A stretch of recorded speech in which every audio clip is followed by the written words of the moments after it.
Christelle, de mon point de vue, je pense que l'action du PDCI ressemble un peu plus à un coup d'éclat qu'à une stratégie politique concertée.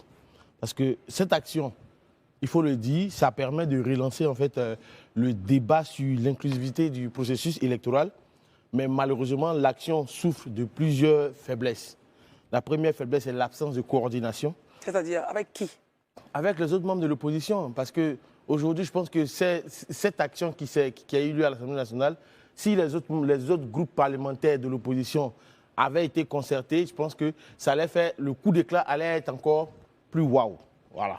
Maintenant, au-delà de tout, quand on finit de faire ça, ce n'est pas la première fois que le PDCI, les députés du PDCI sortent de l'Assemblée nationale. Donc finalement, pour quel résultat? C'est de ça qu'il s'agit. Mais en même temps, on va s'arrêter un peu. J'aimerais qu'on regarde en même temps ces images-là.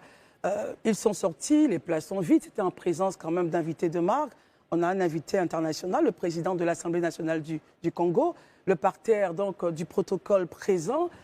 Est-ce que cela ne marque pas quelque chose? Ça a quand même peut-être troublé un peu. En quoi c'est un coup d'éclat? Christelle, c'est un coup d'éclat. Ce n'est même pas la première fois, que ce soit en France. Je vais prendre le cas de la France. Quand les députés de la France insoumise arrivent, à eux seuls, ils font la moitié, pour ne pas dire un peu plus de la moitié de l'Assemblée nationale.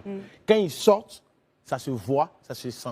66 députés qui sortent sur 255 députés, vraiment, pour moi, véritablement, ça n'a pas d'impact. Peut-être que là, en face du député, du président de l'Assemblée nationale du Congo, ça peut avoir quelque chose, mais concrètement, dans les actions, dans les revendications que vous donnez ici au niveau national, quel est l'impact? Quel est le levier, quel est le levier véritable qui peut... Est-ce que ça peut pousser le gouvernement à changer de position? Je ne pense pas. Et c'est pour cette raison qu'il y a une absence de plan structuré et de perspectives unitaires.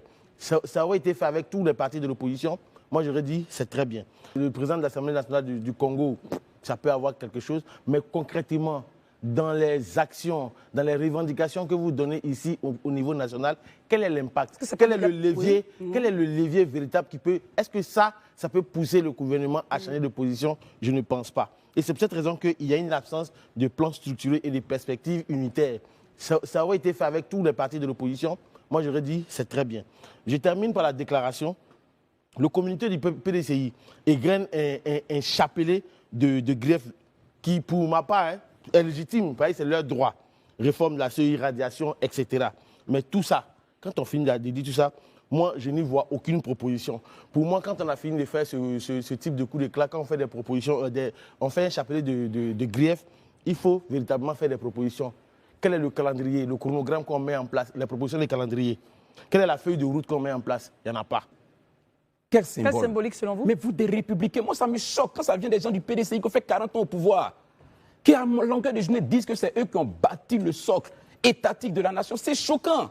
C'est pourquoi la dernière fois sur le plateau, je me suis posé la question de savoir, mais où va le PDCI? Le PDCI est en train de muter, franchement. Il faut qu'on ait l'honnêteté de le dire. Le PDCI est en train de muter. Muter, c'est-à-dire mais il sort de ce qui a été son ADN. Il faut qu'on ait le courage de le reconnaître. Mais peut-être qu'eux-mêmes ne s'en rendent pas compte, ceux qui sont en train de faire ça. Mais aujourd'hui, quel message vous donnez à la nation? Vous qui êtes PDCI, j'ai dit et je précise, c'est leur droit. C'est un droit pour eux. Maintenant, j'ai posé la question, est-ce que ce droit, il est opportun de l'exécuter maintenant? Maintenant, regardons un peu le fait que le député Madi ne soit pas parti, Dikawe également, et puis un autre qui n'est pas... le député voilà. Oui, ensuite, les autres partis d'opposition qui font... Mais Christelle, vous savez ce qu'a représenté Didier Madi dans le PDCI au temps d'Houphouët-Boigny? Vous savez, Didier Madi, c'est le secrétaire général du PDCI. Bien sûr. Temps d'Houphouët-Boigny. C'est quelqu'un qui avait une assise au PDCI. Dikawe, on sait ce qu'il a représenté au PDCI. Au temps d'Houphouët-Boigny et après Houphouët-Boigny, au temps de Bédié. Il était le secrétaire exécutif en chef. C'est des personnalités qui ont la mémoire du parti. Pourquoi ils ne se sont pas levés pour le parti? Parce qu'il y a des symboles de la République. Quand on a été à un niveau de responsabilité dans la République, il y a des actes qu'on ne peut pas poser. Même il y a des discours qu'on ne peut pas tenir. Parce que cette fonction qu'on a occupée là nous enjoint d'avoir un droit de réserve. Et c'est ça qui dit qu'on est un homme d'État ou pas. Et ça, franchement, je le dis, entre nous-mêmes encore, une session parlementaire ordinaire, je ne trouverai rien à redire. Mais une situation dans laquelle on a des autorités, des personnalités, des étrangers qui nous rendent visite, et vous vous comportez comme ça. Mais le manque de respect, là, il n'a pas été fait au président de l'Assemblée nationale, mais il a été fait à votre invité, votre hôte. Le président du Congo qui a pris la parole, qui vient de se mettre, et puis vous êtes l'Assemblée nationale. l'Assemblée nationale du Congo qui a pris il venait au pupitre, et puis vous avez pris la parole pour battre là. C'est à lui que vous avez manqué du respect. Sortis, voilà.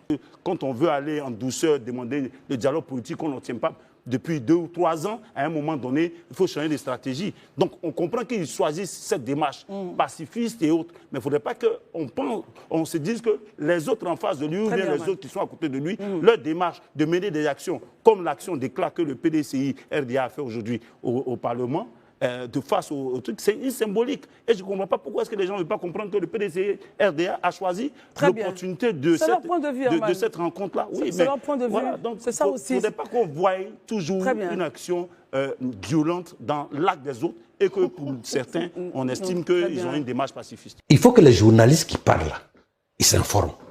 Quand on est sur un plateau de télévision, on a plusieurs responsabilités, dont 2 sont essentielles. La première, elle doit être informative. La deuxième, elle doit être liée à l'éducation. Ils ont dit des choses qui sont fausses. Nous avons rencontré le président de l'Assemblée nationale avant la séance.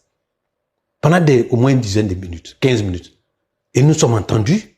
Certains ont dit qu'ils sont dans le bureau de l'Assemblée nationale, qu'ils ne pouvaient pas se retirer. Nous leur avons fait comprendre que dans le bureau de l'Assemblée nationale, il y a des postes qui sont réservés aux partis politiques et c'est le parti politique qui vous désigne. C'est pas un concours. Donc, vous devez vous aligner à la décision du parti. Ils n'ont pas fait ça sur leur propre. Donc, moi, je pense que d'abord, on s'est concerté entre députés PDCI. Après, on a eu une concertation avec le président de l'Assemblée nationale. Nous lui avons dit que nous allons protester. Il a reconnu que c'est un droit et que malgré les contestations, malgré ce qu'il nous souhaitait, on n'est pas d'accord, qu'il s'en remet à notre position qui est démocratique.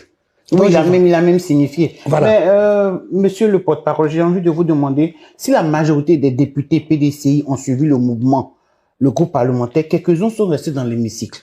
Doit-on comprendre que le groupe parlementaire est divisé? Non, le groupe parlementaire n'est pas divisé. Il y a des gens qui se sentent plus attachés au PDCI à travers l'engagement que nous avons pris de revenir au pouvoir. C'est tout. D'ailleurs, on a cité des noms. Je peux vous dire que le ministre Guigui Madi était excusé. Je ne vais pas donner les détails ici. Et si vous avez bien regardé, il n'avait pas d'écharpe. Oui. Vous avez bien regardé.